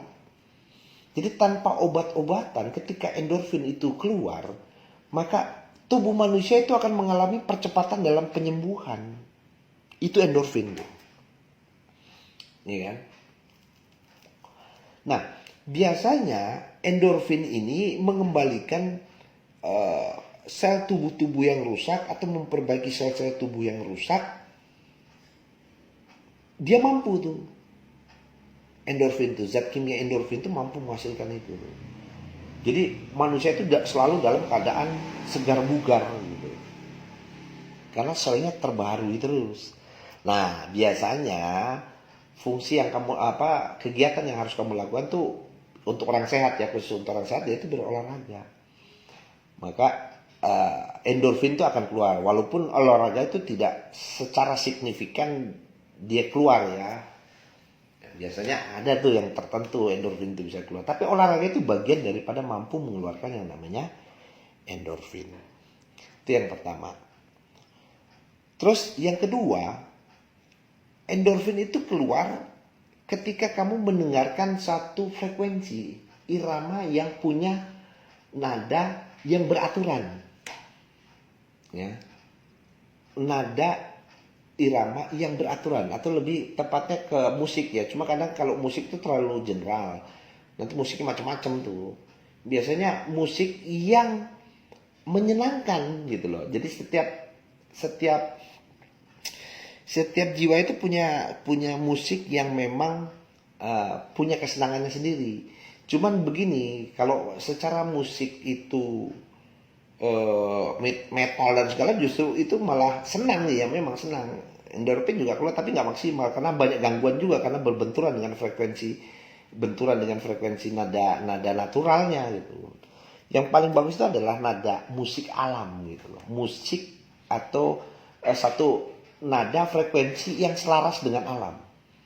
Kalau kita kan berapa hertz gitu ya. Kalau alam itu punya 432 hertz. Kalau kita tuh nggak tahu di atasnya apa di bawahnya. Kalau alam itu punya dimensi hertznya itu, frekuensinya itu 432 hertz, itu alam punya. Nah, ketika ada nada atau musik yang dihasilkan oleh seniman tentang musik itu yang cenderung mirip dengan frekuensinya alam, maka endorfin itu akan sangat mudah keluar. Jadi yang bagus itu ketika seseorang menciptakan lagu yang dia punya frekuensinya sama dengan alam. Nah, itu dahsyat tuh. Biasanya lagu-lagu rohani tuh biasanya dimensinya tuh, walaupun nggak sepenuhnya ya. Kalau spesifiknya saya nggak tahu, karena ada beberapa hertz yang memang mendekati daripada frekuensinya alam. Tapi biasanya itu musik-musik alam tuh, sabda alam, gitu kan? Kayak misalnya lagunya Damai Bersamamu, ya, lagunya Felix tuh, atau apa itu? Bapak, lagunya Bapak, dimensi-dimensi itu endorfin bisa keluar gitu. Ya. Dan itu juga ditambah dengan bagaimana yang pertama itu endorfin yang paling dahsyat keluar itu. Pasti keluar itu. Satu, tertawa. itu dahsyat, itu endorfin keluar. Jadi perasaan senang yang paling bahagia itu adalah tertawa. Nah, tertawa bukan sebuah rekayasa, tapi tertawa karena sesuatu yang memang menyenangkan gitu. Artinya bukan satu rekayasa tuh